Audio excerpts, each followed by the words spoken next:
저희가 지난주에는 이 땅에 낮아진 모습으로 오신 하나님에 대해서 나눴습니다. 그는 영원하시고 오래전부터 계셨던 선지하셨던 분이셨는데 유한하고 고통스러운 인간의 세계로 내려오셨다고 말씀드렸습니다. 전지전능하신 하나님께서 연약한 아기 예수의 모습으로 이 낮은 곳에 임하셨습니다.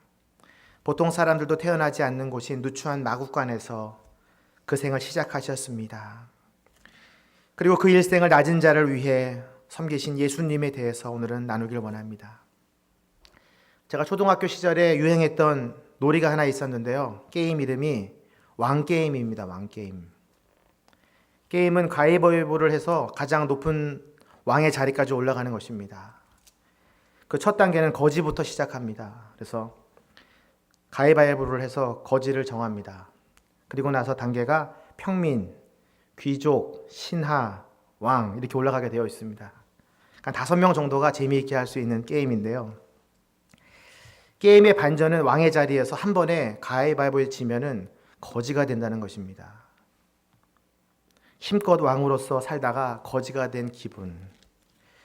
그거를 두 글자로 말한다면 그걸 굴욕이라고 말할 수 있죠. 거지가 되면 왕이 시키는 모든 것을 해야 합니다. 예를 들어서 이런 거죠. 100원짜리를 주고 브라보콘이랑 초코파이를 사오라고 하는 겁니다. 그때 이제 브라보콘이 500원이었는데 그리고 또 한마디를 던집니다. 남은 잔돈은 너 가져라. 100원으로 어떻게 그걸 삽니까? 굴욕을 당하는 거죠. 그리고 나서 명령을 내리던 위치에서 명령을 수행하게 되면 그 왕의 모습에서 거지의 모습으로 내려가면서 굉장히 힘든 마음이 있습니다. 그리고 나서 또 다시 왕이 되기 위해서는 험난한 가위바위보를 해야 됩니다. 왕이 된다는 보장도 없고. 오늘 우리가 읽은 본문에서 영광스러운 왕의 위치에서 벌레같이 천한 인간의 모습으로 극강하신 분이 등장합니다. 그분의 이름이 바로 예수 그리스도이십니다. 그는 성부, 성자, 성령님과 가위바위보 게임을 해서 져서 내려온 게 아닙니다. 그분은 이 세상의 거지 같은 인간들을 너무 사랑하셔서 스스로 영광스러운 왕의 자리에서 거지의 자리로 내려오신 것입니다. 우리는 이것을 겸손이라고 말합니다. 그래서 겸손과 굴욕이 그 어원이 같아요. 그리고 예수님의 일생은 30년 동안 평범한 목수의 아들로 사셨습니다.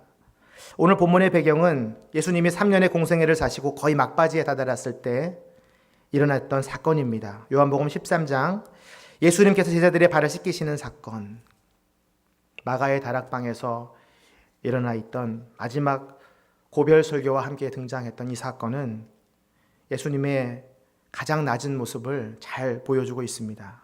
우리 1절 말씀 같이 한 번 더 읽도록 하겠습니다. 시작. 6월절 전에 예수께서는 이 세상을 떠나 아버지께로 가실 때가 됐다는 것을 알고 계셨습니다. 예수께서는 세상에 있는 자기의 사람들을 사랑하시되 끝까지 사랑하셨습니다. 이때가 6월절 직전이었습니다. 근데 제자들은 이 앞에서 어떤 일을 하고 있었냐면 예수님이 정치적인 메시아로 등극하셔서 메시아 왕국을 이루었을 때 우리가 과연 누가 높을까? 그 이야기를 하고 있었습니다. 다시 말해서 12명의 제자들이 모여가지고 왕게임을 하고 있는 거예요. 아, 내가 왕이야. 너가 신하야. 참 어처구니 없는 사건이죠. 요한복음은 이때가 바로 아버지께로 돌아갈 때임을 증거하고 있습니다. 아버지는 아버지께로 돌아갈 때, 예수 그리스도는 자기가 아버지께로 돌아갈 때를 이미 알고 있었습니다. 많은 사람들은 이 만찬을 최후의 만찬이라고 부릅니다. 이제 죽어야 되니까 아쉬운 거예요. 그리고 뭔가 슬픈 거예요. 그러나 이 말씀을 잘 보시면 이 세상을 떠나 아버지께로 가실 때가 됐다는 것을 알고 있었다는 그 예수님의 마음, 생각 잘 살펴보면 이때는 최후의 만찬이라고 하기보다는 아버지께로 돌아가는, 원래 있던 자리로 올라가는, 왕의 자리로 올라가는 영광의 만찬이라고 불러야 합니다. 예수님은 그 영광의 만찬의 장소에서 놀라운 일을 행하십니다. 바로 제자들의 발을 씻어주기로 작정하셨습니다. 우리는 그것을 세족식이라고 부르는데요. 겸손한 행위의 대표적인 예식으로 우리는 알려져 있습니다. 예수님의 겸손한 행위를 또 다른 말로 표현한다면 1절의 마지막에 있는 끝까지 사랑하셨습니다. 그러니까 세족식을 다른 말로 하면 끝까지 사랑의 예식이에요. 예수님의 그 끝까지 사랑하시는 그 모습을 세족식에서 볼 수가 있어요. 세족식마다 학자들이 주장을 해요. 이 세족식에는 어떤 의미가 있다. 크게는 이제 두 가지 정도로 둘 수 있는데요. 첫 번째는 세례의 의미입니다. 8절 말씀을 보면 세족의 목적이 예수님과 상관 있는 사람이 되는 것입니다 라고 되어 있습니다. 세족을 하게 되면 예수님과 우리가 상관이 있게 되는 거예요. 그래서 베드로가 발만 씻는 것이 아니라 머리까지 다 씻어달라고 얘기하잖아요. 한 번 씻은 사람은요 다시 씻을 필요가 없는 것이죠. 발을 씻은 사람은 이미 예수님과 상관이 있게 되는 거예요. 세족은 단회로 충분한 겁니다. 그 한 번의 은혜가 우리 가운데 임할 때에 우리가 예수 그리스도의 자녀로 인침을 받는 거예요. 그래서 세례와 같은 의미예요. 그 세례는 또 뭐예요? 죄를 씻는 의미가 있잖아요. 발을 씻음으로 인해서 우리의 모든 죄가 상징적으로 씻어지는 거예요. 두 번째 의미는 죽음입니다. 예수님의 죽음을 통해서 예수를 믿는 자들과 상관 있게 되면서, 또 이것은 단회적인 사건이죠. 죽음도 예수님이 말씀하세요. 나와 상관이 있다 없다 이렇게 말씀하시는데, 상관이 없다라는 뜻은 너희들은 나와 공유할 부분이 없다 이런 뜻이에요. 다시 말해서 내가 발을 너희들 씻겨줌으로 인해서 너희들과 나는 하나님의 뜻을 공유한다 이런 뜻이에요. 그리고 예수 그리스도가 죽잖아요. 그리고 다시 부활하시게 되죠. 이것을 다 공유하게 되는 거예요. 너희들도 언젠가는 죽게 되지만 부활할 것이다. 너희들 언젠가는 순교하게 될 것이지만 내가 너와 발을 씻어줌으로 인해서 너도 나의 부활에 동참하게 될 것이다. 그 예수님의 그 세족식 안에는 이 엄청난 뜻이 들어있는 거예요. 근데 제자들은 지금 뭐 하고 있어요? 왕게임하고 있어요. 누가 높아지냐. 제자들을 위해 자신의 생명을 놓음으로 제자들과 상관이 있게 하려는 예수님의 사랑의 배려인 것입니다. 그래서 상관이 있다는 말을 다시 말하면 임마누엘 예수님이에요. 우리와 늘 함께 하시는 하나님. 우리와 늘 동행하시는 하나님. 내가 너와 동행하겠다 이 뜻이에요. 내가 죽고 나서 너희들이 홀로 되어 있을 때에도 내가 너와 함께 할 것이다. 그래서 이 말씀을 읽으면서 여러분들은요, 그 임마누엘 예수님을 만나셔야 돼요. 지금 여러분들이 제자들의 발을 씻는 이것은 상징적인 거예요. 이미 여러분의 발도 예수님이 다 씻어주고 계시는 거예요. 여러분 상상하셔야 돼요. 지금 여러분들은 다 마가의 다락방에 가서 그 영광의 만찬에 앉아있고 예수님이 지금 우리를 위해서 물의 대야의 물을 받아가지고 우리 씻을 준비를 하고 계시는 거예요. 그런데 이 놀라운 의미를 제자들이 깨닫지 못했어요. 7절 말씀인데요. 같이 한번 읽도록 하겠습니다. 안타까운 제자들의 모습 7절 시작. 예수께서 대답하셨습니다. 너는 내가 하는 일을 이해하지 못하는구나. 그러나 나중에는 알게 될 것이다. 이 앞에는 이제 예수님이 이미 세족식을 하신 거예요. 근데 7절에서 제자들이 깨닫지 못했어요. 우리가 말씀을 들을 때에도요, 깨닫지 못하는 순간들이 참 많죠. 제가 이렇게 얘기하는데도 세족식의 의미를 흘려보내는 사람들이 있어요.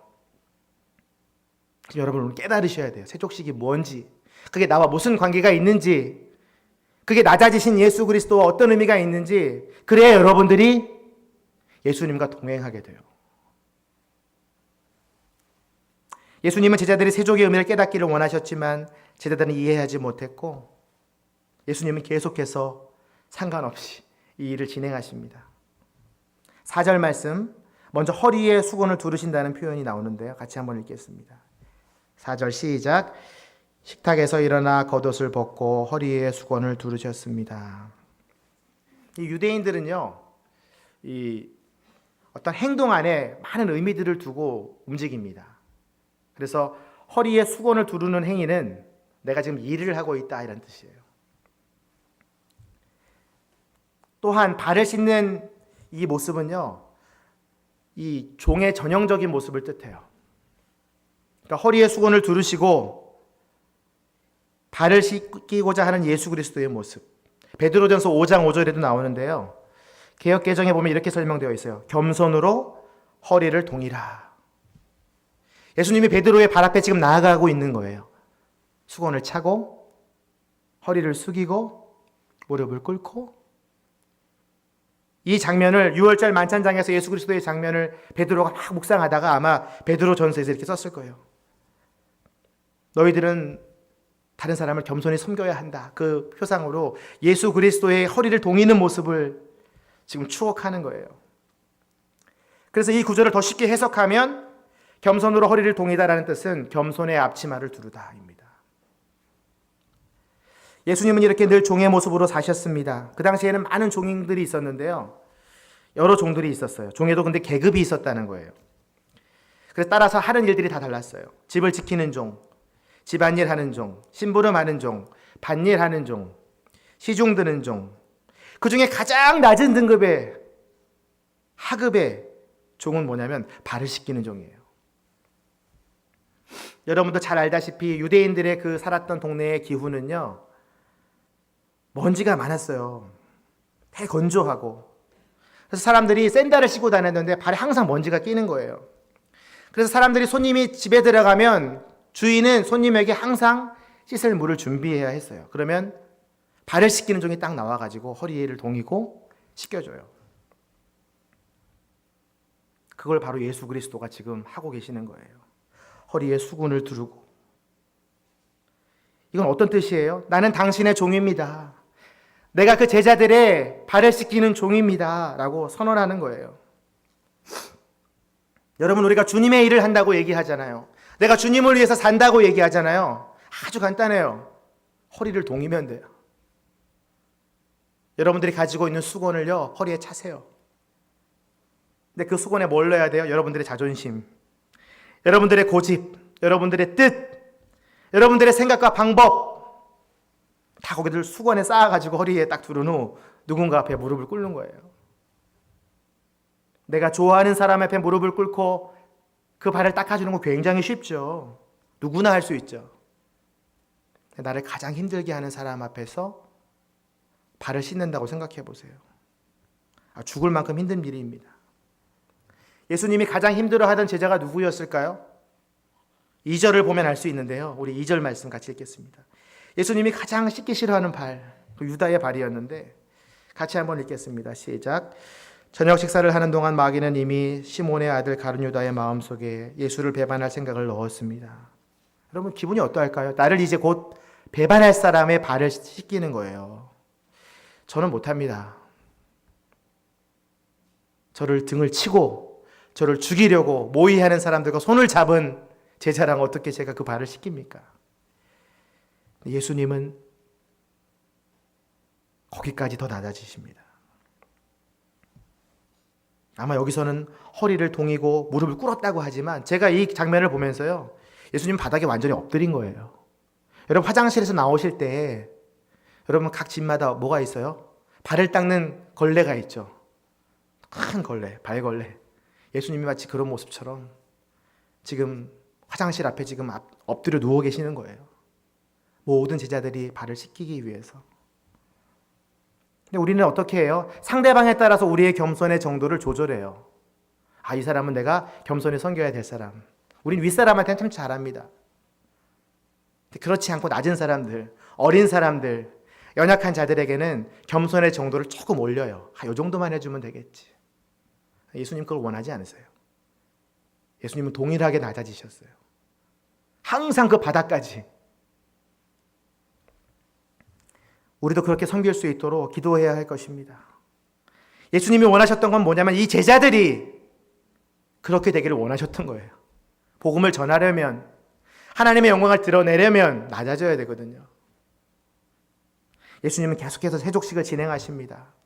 5절 말씀 같이 읽겠습니다. 시작. 그러고 나서 대야에 물을 담아다가 제자들의 발을 씻기시고 허리에 두른 수건으로 닦아주셨습니다. 사실 제가 이 장면을 좀 묵상하기 위해서 어젯밤에 급하게 예수님의 세족하는 마음을 느껴보기 위해서 제가 집에 있는 허리를 수건에 두르고 이 소파에서 거실에서 쉬고 있는 우리 큰아들에게 제가 다가갔습니다. 아들아, 내가 네 발을 씻겨주고 싶다. 중2 아들인데요. 중학교 2학년인데 다행히 반항하지 않더라고요. 반항하지 않고 자기 발을 내어주었습니다. 그래서 저는 겸손히 무릎을 꿇고 아들의 발을 씻기기 시작했습니다. 좀 놀라운 것을 발견했어요. 지금까지 제가 걔랑 15년을 살았는데 몰랐던 거예요. 우리 아들은 유대인도 아닌데 발에 먼지가 참 많았습니다. 그리고 우리 집 거실의 청소 상태가 굉장히 부실하다는 것을 알았어요. 그리고 또 한 가지 뭐냐면 아들의 발을 만지면서 이 아들의 발에 습진이 있다는 걸 알았어요. 깜짝 놀랐어요. 이게 막 축구도 하고 막 잘 안 씻고 그러면 생기는 거 있잖아요. 땀이 차가지고 발을 만지는데 뭐가 막 아래서 뭐가 일어나요. 그래서 제가 오늘 들어갈 때 습진 연고를 하나 사가야 될 것 같아요. 아들을 위해서. 저는 더욱 깨끗하게 씻기 위해서 비누칠을 하기 시작했습니다. 예수님은 비누칠을 안 하셨을 텐데 얘는 너무 더러워가지고 제가 비누칠을 했어요. 또 놀라운 걸 발견했어요. 물 위로 엄청난 때가 올라오는 거예요. 마치 그 출애굽의 11번째 재앙이 벌어지는 것 같이 막. 근데 제 아들이니까 제가 그거를 씻었죠. 제가 다른 사람의 발이었다면, 아니면 저를 괴롭게 했던 사람의 발이었다면 저는 그 생각조차도 안 했을 겁니다. 근데 이 제자들이 12명이에요. 예수님이 대야의 물을 받기 위해서 12번을 왔다 갔다 하셨을 것 같아요. 12장의 수건을 준비했을 거고 12번의 더러운 먼지를 씻는 일을 하셨을 거예요. 저는 한 번 하는데도 이거 못하겠다.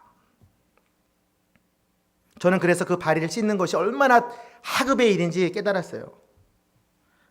정말 예수님은 완전히 엎드려져서 제자들을 섬기고 계시는 것이었습니다. 그래서 제가 나서 이제 이게 발을 씻김을 당하는 사람은 마음이 어떨까? 제가 아들에게 물어봤어요.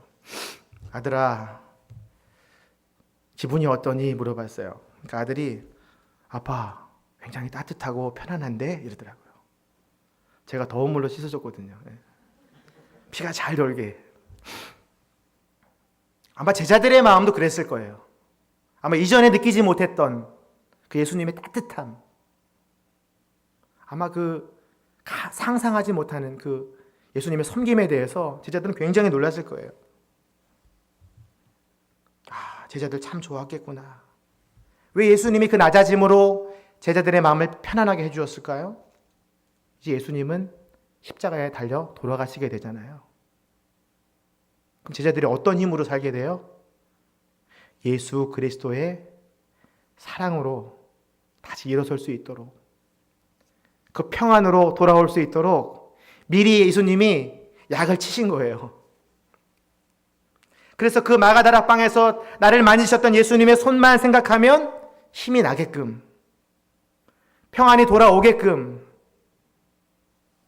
예수님이 낮아지면 낮아질수록 제자들의 평안은 더 커지는 거예요. 여러분들 오늘 집에 가셔가지고요, 여러분들 가족을 한번 씻겨보십시오.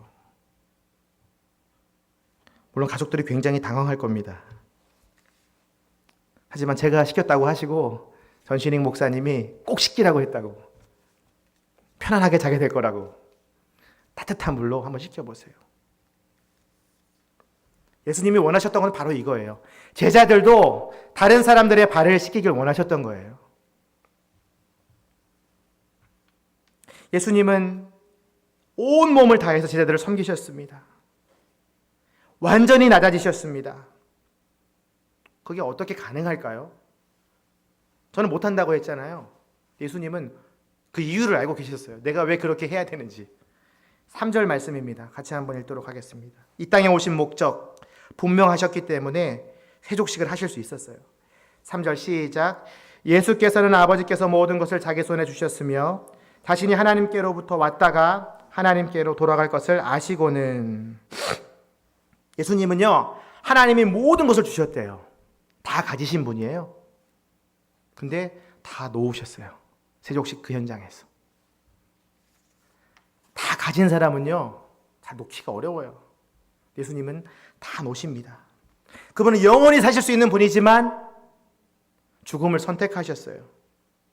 십자가의 죽음을 선택하셨어요. 왜 이게 가능했을까요? 예수님은 다 알고 계셨어요. 자기가 어디서부터 시작이 되었고 어떤 일을 해야 하고 어디로 가야 할지를 분명히 알고 계셨어요. 그 뜻은 요한복음 3장 16절에서 17절에 나와 있습니다. 같이 한번 읽겠습니다. 예수님이 이 땅에 오신 그 뜻 같이 읽겠습니다. 시작. 하나님께서 세상을 이처럼 사랑하셔서 독생자를 주셨으니 이는 그를 믿는 사람마다 멸망하지 않고 영생을 얻게 하려는 것이다.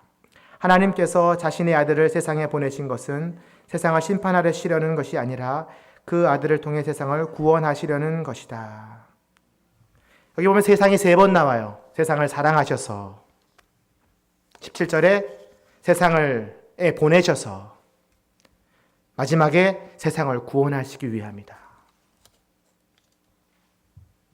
다시 말해서 예수님이 이 땅에 오신 이유는요, 세상 가운데에 예수님의 사랑을 주고 영생을 주기를 원하셨던 거예요. 그들이 영생에서 살 수만 있다면 내가 낮아지겠다 이거예요. 내가 낮아져서 너희들이 살 수만 있다면 내가 죽겠다 이거예요. 그게 하나님의 뜻이었어요. 이 세상을 너무 사랑하시는 하나님의 뜻. 예수님이 그렇게 섬기셨듯이 제자들도 그렇게 섬길 것을 종의 모습으로 보여주신 거예요. 그러면 세상의 구원을 위해서 어디까지 낮아지신 거예요? 빌립보서 2장 6절에서 8절 말씀, 예수님의 낮아지심을 잘 정리했습니다. 같이 한번 읽겠습니다. 시작. 그분은 본래 하나님의 본체셨으나 하나님과 동등됨을 기득권으로 여기지 않으시고 오히려 자신을 비워 종의 형체를 가져 사람의 모양이 되셨습니다. 그리고 그분은 자신을 낮춰 죽기까지 순종하셨으니 곧 십자가에 달려 죽으신 것입니다. 하나님의 위치에서 사람으로 낮아지셨어요. 왕의 모습에서 종의 모습으로 섬기셨어요. 영원한 생명의 자리에서 죽음을 선택하셨어요. 빛과 같은 모습에서 어두운 동굴에 장사되셨어요. 십자가 영은 최고의 형벌이었습니다. 나무에 달려 죽은 자는 저주를 받은 자라고 조롱을 하고 핍박을 했습니다. 예수님은 인간 이하의 취급을 받으면서 십자가에 달리셨습니다. 심지어는 강도들에게도 모욕을 받으셨어요. 그 시대의 가장 낮은 등급의 사람, 강도, 십자가형을 받은 강도에게도 모욕을 받으십니다. 더 이상 낮은 인간의 등급이 없어요. 예수님의 낮아짐은 멈춤이 없었습니다. 계속해서 낮은 곳으로 흘러가셨어요. 왜 그러셨을까요? 우리를 구원하시기 위해서. 그 십자가의 강도를 구원하시기 위해서. 자신을 채찍질하고 욕하는 병정들을 향해서 그들의 죄를 용서하기 위해서. 예수님 십자가 위에서요, 완전히 낮아지셨어요. 로마 병정들을 용서해 주십시오. 그가 한 말은, 가상 7원 중에 그가 한 말은 다 낮아지고 겸손한 표현이에요. 저들의 죄를 용서해 주십시오. 이 강도에게는 구원을 허락해 주시고 내가 낙원에 함께 있으리라. 울고 있던 어머니 마리아에게 위로하셨어요. 하나님께만 절규의 외침을 던지셨어요. 엘리 엘리 라마 사박다니. 아버지의 영혼, 아버지께 내 영혼을 맡깁니다. 그 위대한 낮아짐 덕분에 우리가 주님 앞에 나아가게 된 것이죠. 그가 철저하게 낮아졌기 때문에 우리가 지금 예수 그리스도로 인해서 구원함을 얻고 하나님의 나라를 선포하는 새로운 사람이 된 거예요. 빌립보서 2장 9절에서 11절 말씀, 왜 그렇게 하셨을까요? 함께 읽겠습니다. 빌립보서 2장 9절 시작. 그러므로 하나님께서는 그를 지극히 높여 모든 이름 위에 뛰어난 이름을 주셨습니다. 이는 하늘과 땅과 땅 아래에 있는 모든 사람들이 예수의 이름 앞에 무릎을 꿇게 하시고 모든 입으로 예수 그리스도를 주라 시인하게 하셔서 하나님 아버지께 영광을 돌리게 하시려는 것입니다. 왜 예수를 낮추셨을까요? 하나님께서 그를 높이시기 위해서. 할렐루야. 그를 왜 죽으셨을까요? 그를 부활하게 하시기 위해서. 지극히 높여 그 모든 이름을, 뛰어난 이름을 주셨다고 했어요. 그 천한 십자가의 예수 그리스도, 조롱을 받던 명패에 있는 그 예수 그리스도가 가장 높임을 받게 해주신다고 주님께서 약속하셨어요. 예수 그리스도의 낮아짐의 결과는 뭐예요? 하나님 아버지께 영광을 돌리는 놀라운 지극히 높임을 받는, 모든 사람들이 그 앞에 무릎을 꿇게 하는 놀라운 위대한 사건이었어요. 예수님은 그 영광스러운 일에 제자들을 초청하십니다. 발을 씻기면서. 오늘 이 밤에도 여러분들 하나님께서 그 세족식에 참여하게 하셔서 여러분들의 발을 지금 씻기시고 계세요. 야, 나와 같이 이 영광스러운 일을 같이 가자. 내가 지금 너의 발을 씻겨줄게. 주저하지 말고 너 발을 내놔. 여러분, 발을 내미십시오. 그럼 예수님께서 여러분의 발을 씻겨주실 것입니다. 그리고 여러분과 함께 가자고 얘기하실 거예요. 그래, 나와 같이 가자. 나와 같이 낮은 곳으로 가자.